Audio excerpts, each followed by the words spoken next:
ऐतिहासिक सभी मित्रों, पत्रकार साथियों, लगभग 10 वर्ष पहले आज ही के दिन यशस्वी प्रधानमंत्री ने संयुक्त राष्ट्र संघ में प्रस्ताव रखा, योग से निरोग दुनिया। माननीय प्रधानमंत्री जी के सुझाव से इस प्रकार की सहमति हम सबको जानकारी है।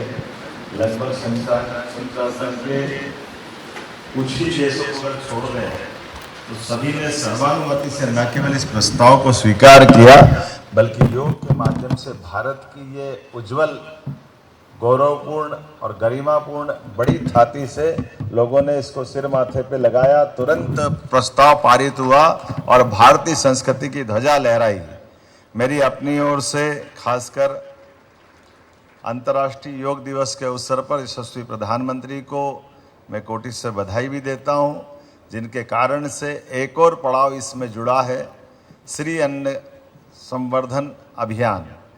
हम सब जानते हैं कि योग के माध्यम से निरोग रहने के लिए हमारी शारीरिक दक्षता की भी आवश्यकता है, लेकिन दक्षता के साथ आहार का भी उतना ही महत्व है। और हम और सौभाग्यशाली हैं, हमारे देश के अंदर श्री अन्न अर्थात मोटा अनाज में ज्वार, बाजरा, मक्का, कोदो, कुटकी, रागी, अन्य इस प्रकार के अन्न, जिस अन्न के माध्यम से हमारी अपनी हजारों साल से भारत की विशेष आहार शैली का ये बड़ा हिस्सा रहा है। काल के प्रवाह में हम सब देखते हैं कि हमारे यहाँ गेहूं का प्रचलन बढ़ गया, लेकिन आपकी जानकारी के लिए बताना चाहूँगा कि ये गेहूं जो है हमारे देश का अन्न नहीं है, ये विदेश से आया हुआ है। और इसका प्रमाण भी है कि किसी भी पूजा पद्धति में हमारे यहाँ जब रोली, कंकुम अगर अपने पूजा का हिस्सा बनता है, लेकिन उसमें धान अर्थात चावल अपने यहाँ हिस्सा बनता है। जहाँ चावल नहीं होगा वहाँ ज्वार बाजरा से काम चल जाता है, लेकिन गेहूँ थाली में नहीं आता है। इसका मतलब हमारा प्राचीन अन्न हमारा अपना श्री अन्न है, जिसके आधार पर हमारी प्रत्येक विधि विधान से सिर माथे पे लगाने की परंपरा से लगाकर पूजा विधि भी उसी से संपन्न होती। इसलिए इस बात को हम सब जानते हैं। और ख़ास करके योग के मामले में दो मार्ग हमारे इस देश की संस्कृति में है। एक घेरंड संहिता के माध्यम से घेरंड ऋषि, एक पतंजलि के माध्यम से। पतंजलि के माध्यम से 8 अलग अलग आयाम की इसमें कल्पना की गई है, और यम नियम से लगा कर के ध्यान धारणा समाधि तक। हम सब जानते हैं कि ये हमारी संपूर्ण पद्धति ये अपने आप में इस न केवल इस जीवन को, बल्कि ये हमारी सनातन संस्कृति के अनुसार जीवन की मोक्ष तक की इस यात्रा में हमको कहीं ना कहीं मदद करती है। मैं उम्मीद करता हूँ कि योग के खासकर इस योग के मतलब, योगी का मतलब ही जुड़ाव है।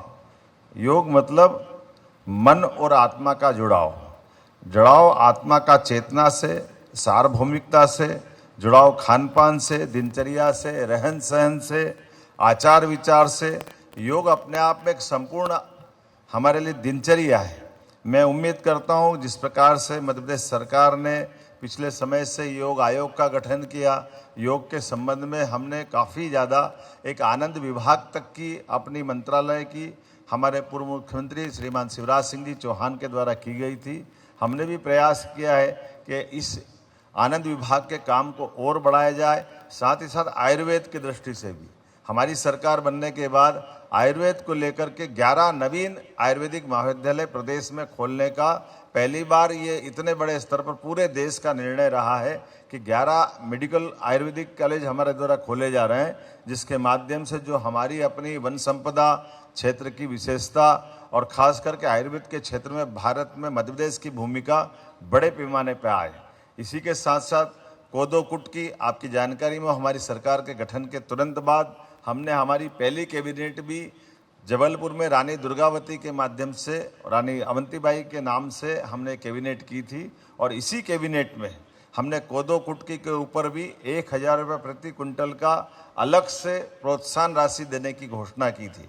अर्थात ये जो हमारा अपना एक तरह से ये हमारी पुरानी प्राचीन फसल भी है, लेकिन इसको प्रोत्साहन की शासन की आवश्यकता दृष्टि से इसलिए इसको प्रोत्साहन किया है। परसों ही कैबिनेट में यशस्वी प्रधानमंत्री ने 14 प्रकार की फसलों को खरीफ की फसलों के लिए प्रोत्साहन राशि एमएसपी बढ़ाने का निर्णय किया। मुझे इस बात की भी प्रसन्नता है कि यशस्वी प्रधानमंत्री ने भी हमारे लिए खास करके मक्का, बाजरा, ज्वार इस सब को प्रोत्साहन देने के लिए एमएसपी में पर्याप्त रूप से वृद्धि की है। खास करके योग के मामले में योग को हमने पाठ्यक्रम का हिस्सा बनाया है। योग के शिक्षकों को हमारे अपने विद्यालय और उच्च शिक्षा विभाग में अब उनको बाकी प्राध्यापकों के बराबर का दर्जा देने का प्रयास किया। ये हमारी योग के प्रति हमारी मान्यता और हमारे भाव को प्रकट करता है। उम्मीद करता हूँ कि ये योग दिवस खास करके पूरी दुनिया योग के माध्यम से निरोग रहती जा रहे हैं और इसी में श्री अन्न संवर्धन का जो कार्यक्रम किया है, ये दोनों कार्यक्रम के माध्यम से आहार, विचार, व्यवहार और शरीर को निरोग रखने का जो अभियान है, इस यज्ञ की आहुति में हम सबके लिए केवल प्रतिदिन नियमितता और थोड़े समय की आवश्यकता है। मैं उम्मीद करता हूं कि योग के माध्यम से हमने कोविड के कठिन काल में देखा है कि जिनने योग किया है, जिनने आयुर्वेद के हिसाब से पथ्य पालन किया है, उनके जीवन में कम कष्ट आए। जो अपने खाने पीने की, सोने उठने बैठने की दिनचर्या को बिगाड़ते हैं, उनको कष्ट ज़्यादा हुआ है। तो ये अपने लिए चिकित्सालय जाने के बजाय हम अपने जीवन भर जो योग की कल्पना की गई है कि हम अपने पूरे जीवन का 100 साल भी पूरा करें और 100 साल के बाद जब ये शरीर छोड़ें तो शरीर उसी प्रकार से छोड़ें जैसे पका हुआ फल अपने आप वृक्ष से गिरता है।